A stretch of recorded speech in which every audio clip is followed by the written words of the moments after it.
नमस्कार. येत्या 13 तारखेला 13 मेला आपल्या जळगाव लोकसभा मतदारसंघाची निवडणूक आहे आणि भारतीय जनता पक्षाने माननीय मोदीजींनी आपण सर्वांनी संकल्प पत्र जे आहे ते देशापुढे ठेवलेलं आहे. त्यात बऱ्याच मुद्द्यांचा अंतर्भाव केलेला आहे. आणि जळगाव आपण कृषी प्रधान आपला एक जिल्हा आहे. त्यामुळे त्या विषयाची चर्चा करण्यासाठी मी आज आपल्यासमोर आलेलो आहे. तर आपण जर हा संकल्प किंवा मोदीजींचं माननीय मोदीजींचं जर मागच्या 10 वर्षाचं काम बघितलं, तर बऱ्याच विषयामध्ये त्यांनी काम केलेलं आहे. पण त्यात कृषी क्षेत्रामध्ये सुद्धा काही विशिष्ट काही उपलब्धी आहेत आपल्या.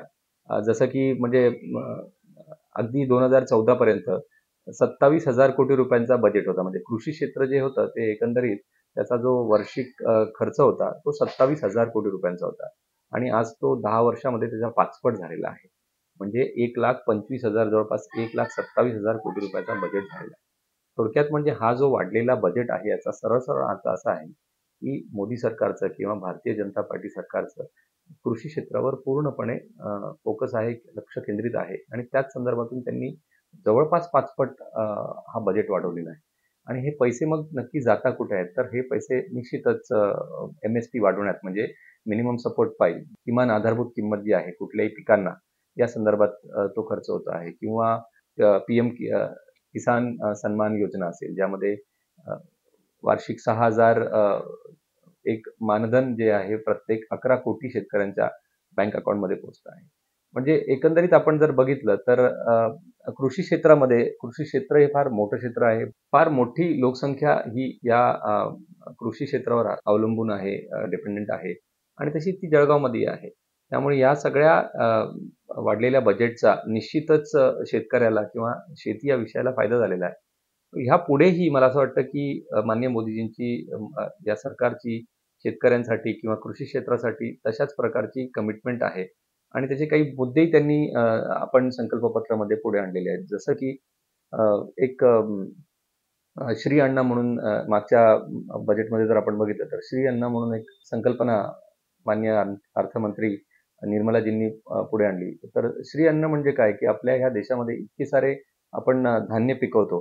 ते नाचणी असेल, बाजरी असेल, ज्वारी असेल असे विविध प्रकारचे बरेच धान्य जी आहेत ती आपल्या देशामध्ये पिकतात आणि आपल्या देशामध्ये जितकी धान्य पिकतात ती इतर कुठेही इतका विविधता नाहीये.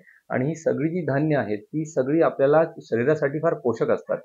तर या संदर्भातून एक विजन ठेवून हा श्री अन्ना हा एक प्रोग्राम या सरकारने सुरू केलेला आहे आणि त्याला आता पुढे वाढवत जायचंय. म्हणजे काय की त्याला पूर्ण वैश्विक सुपर फूड्स बनवायचे. कारण काय विश्वामध्ये बऱ्याच गोष्टींचे सुपर फूड म्हणून बरेच असे संकल्पना आहेत की ज्यामध्ये शरीरासाठी खूप चांगले असं 1, 2, 3 अशा प्रकारचे पूर्ण जगामध्ये काही फक्त 2-4 प्रकारचे काही फूड्स असतात. पण त्यापेक्षाही आता जी आपली श्री अन्न म्हणजे जी काही धान्य आहेत, तिला वेगवेगळ्या पद्धतीने पॅक करून किंवा त्याला थोडंसं मार्केटिंगचं स्वरूप देऊन ते पूर्ण जगामध्ये आपल्याला मार्केट करायचं. त्यांनी काय होणार आहे की ह्या धान्याला आपल्या इथल्या धान्याला जागतिक त्याच्यात डिमांड येणार आहे, मागणी येईल आणि त्यामुळे निश्चितच त्याचा आपल्या भावाला फायदा होईल आणि पुढे जाऊन शेवटी तो अन्नदात्यापर्यंत पोहोचला पाहिजे. जन जन की आंखों के सपने लेके